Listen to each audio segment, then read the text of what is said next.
Ameublement Tanguay en première ligne.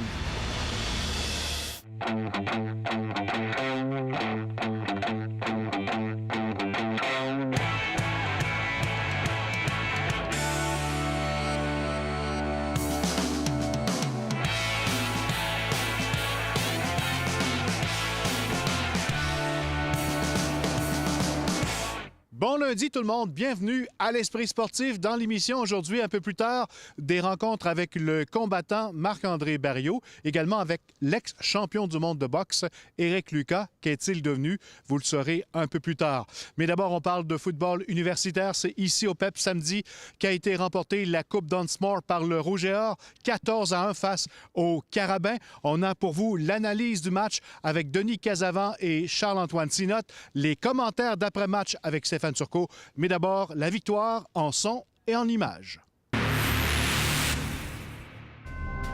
Déneigeait les estrades, ouvrir les lignes sur le terrain, mais pour l'instant... Mesdames, messieurs, le Rouge et Or!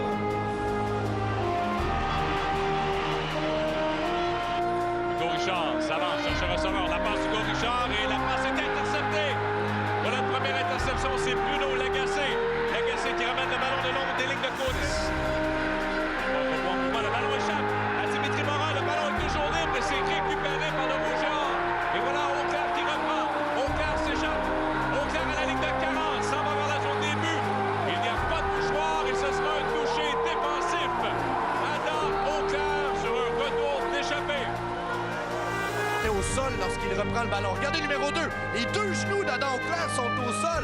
Si bien que ce jeu aurait dû s'arrêter. Première série l'attaque en deuxième demi. Morin, la passe au centre du terrain. C'est intercepté. Adam Auclair. Alors celui qui a réussi le toucher défensif, un jeu spectaculaire. Plonge pour... Son cerveau au centre, il est rejoint le premier sac du corps. Vincent Desjardins qui vient de réussir le premier sac de la journée. On peut faire un jeu renversé pour Dimitri Morin. Morin veut faire une passe. Finalement, la passe qui est complétée, mais c'est derrière la ligne de mêlée. Et là, on va aller chercher un gain de Deverge, mais il y a eu tout un plaqué là, de la part de... Là, il y a des mouchoirs qui sont lancés au centre. Morin doit se déplacer à sa gauche maintenant. Passe à contre-courant intercepté. Le Rouge et Or est champion de la Coupe Dunsmore. La saison parfaite se poursuit. 10 victoires, aucune défaite maintenant pour le Rouge et Or. Pour une 15e fois dans leur histoire, au Rouge et Or de l'Université Laval.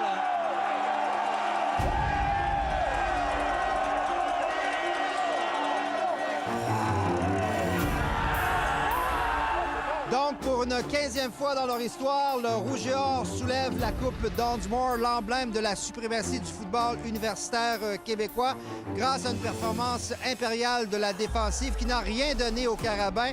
Et notamment Adam Auclair qui a réussi le seul toucher du match après avoir recouvert le ballon et couru sur 77 verges. Cependant, l'entraîneur des Carabins croit qu'on aurait dû rappeler le jeu parce qu'au moment où Auclair reprend le ballon, ses deux genoux étaient au sol selon lui. Bien, d'habitude, quand il y a deux genoux au sol, ça veut dire qu'il faut siffler.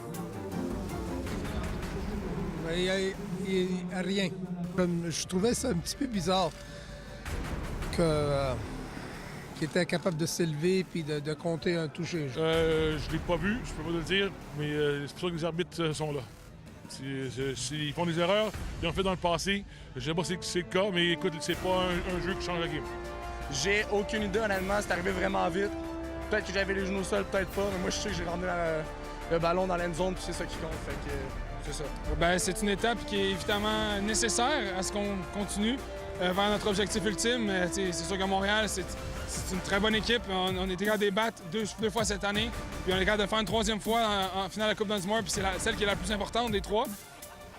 Si on avait perdu le match aujourd'hui, les deux victoires en saison n'auraient rien dit pantoute. Puis je pense qu'on a bien fait en tant qu'équipe. Les trois unités ont mis la main à la pâte, puis on s'en est bien sortis. Pendant toute la semaine de préparation pour la Coupe Dunsmore, on parlait uniquement de la défense des Carabins, mais finalement, c'est la défense du Rouge et Or qui a fait la différence dans la rencontre. Elle a complètement neutralisé l'attaque adverse, menée par un jeune carrière, Dimitri Morin, qui en a eu plein les bras et plein la tête avec ce front défensif. Et lorsque Mathieu Betts est ralenti. Parce que Mathieu Metz a été bon, mais n'a pas été dominant. Et que la défense est aussi dominante, bien, c'est dire à quel point on a du talent partout et que le plan de match de Marc Fortier, le bras droit de Glenn Constantin, avait vraiment concocté quelque chose de spécial. Ils ont été bons, ils ont été des contributeurs de chacun des points de cette équipe-là parce qu'il n'y a eu aucun touché offensif dans le match aujourd'hui. Faut parler d'un héros obscur également, le botteur de dégagement, Dominique Lévesque. Au troisième quart, ces 2 bottées de dégagement ont permis aux Rougeards de marquer 4 points et d'augmenter leur avance. C'était un autre match défensif, on vient de le dire, et quand on parle de match défensif, on parle également de positionnement sur le terrain. Et le botteur de dégagement, il n'est pas une position sexy, joue un rôle clé à chaque fois qu'on a des affrontements Québec-Montréal. Et dans la neige, il a bien dirigé ses bottées contre le vent. Il l'a positionné toujours près des lignes de côté à l'intérieur de la ligne de 10, si bien que l'attaque des Carabins avait les talons dans sa propre zone de but et que rien n'a fonctionné à cause, en grande partie, d'un botteur de dégagement. Toujours une saison parfaite pour le Rouge et Or. Prochaine étape, prochain défi maintenant, c'est la Coupe UTEC samedi prochain à Québec contre les X-Men de Saint-FX. Après la pause, des rencontres avec Éric Lucas et Marc-André Barriault.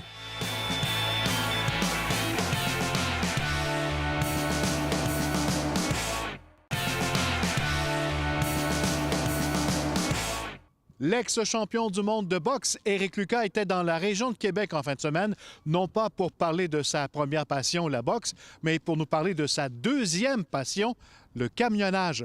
Tania Lavoie l'a rencontré. Les derniers moments du round. Éric Lucas, on n'est plus dans le ring, on est dans un camion. Qu'est-ce qui se passe? Bien, il y aura un renouveau dans ma vie. Je fais un nouveau choix de carrière. Ça fait longtemps que je suis un passionné de la route. J'aime conduire. Je ne suis pas un spécialiste des camions ni un spécialiste des voitures, mais j'aime conduire. Qu'est-ce que vous aimez dans le camionnage? Bien, moi, de mon côté, c'est vraiment de me retrouver sur la route, de rouler pendant des heures et des heures. Tu sais, je compare ça souvent à les gens qui aiment aller à la chasse, à la pêche. Ça les sort du côté urbain, puis ils ont tout ça dans leur monde.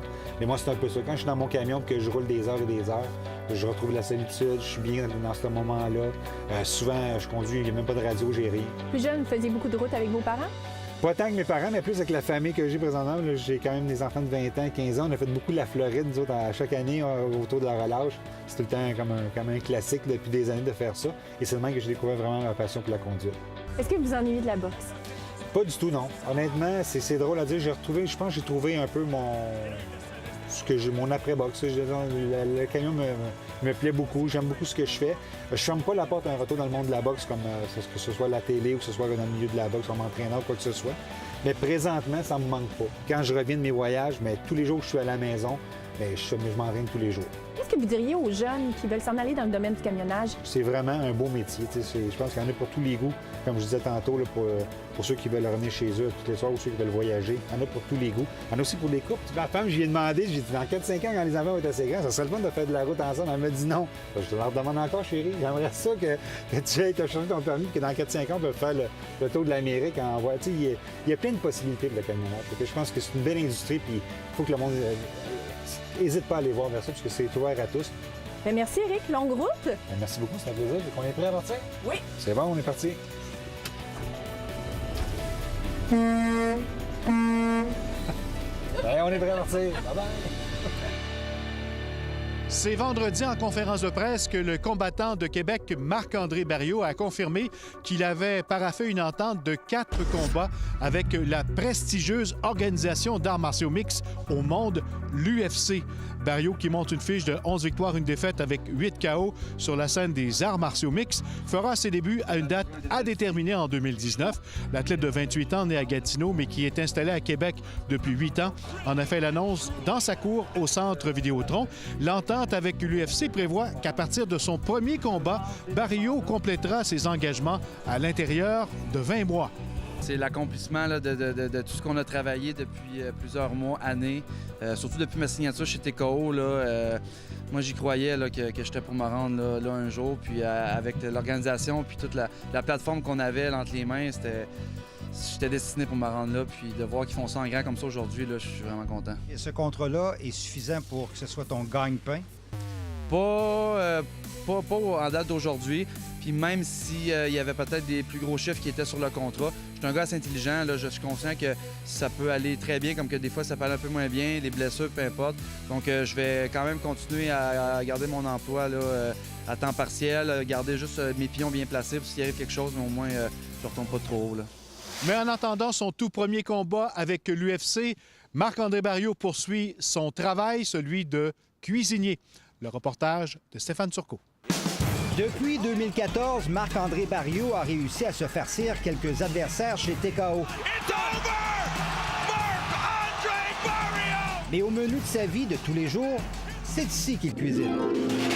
Je peux quasiment dire que ma première passion, c'est la bouffe, dans le sens où c'est ce qui m'a amené vers mon sport. J'ai développé mes connaissances, ça m'a fait que je me suis mis en forme encore plus, j'ai pris soin de moi. Puis c'est ce qui a fait que j'ai évolué. Là. C'est environ 125 repas par jour qu'il mijote pour les résidents et à la cafétéria de l'hôpital Chauveau. On reçoit tout ça dans des sacs. Parce qu'ici, il ne faut pas oublier que notre clientèle aussi en mange avec certaines textures. Donc, chaque mets est transformé soit en purée ou en haché. Marc-André Barriault adore son métier de nutritionniste, mais ça devient plus difficile à l'approche d'un combat.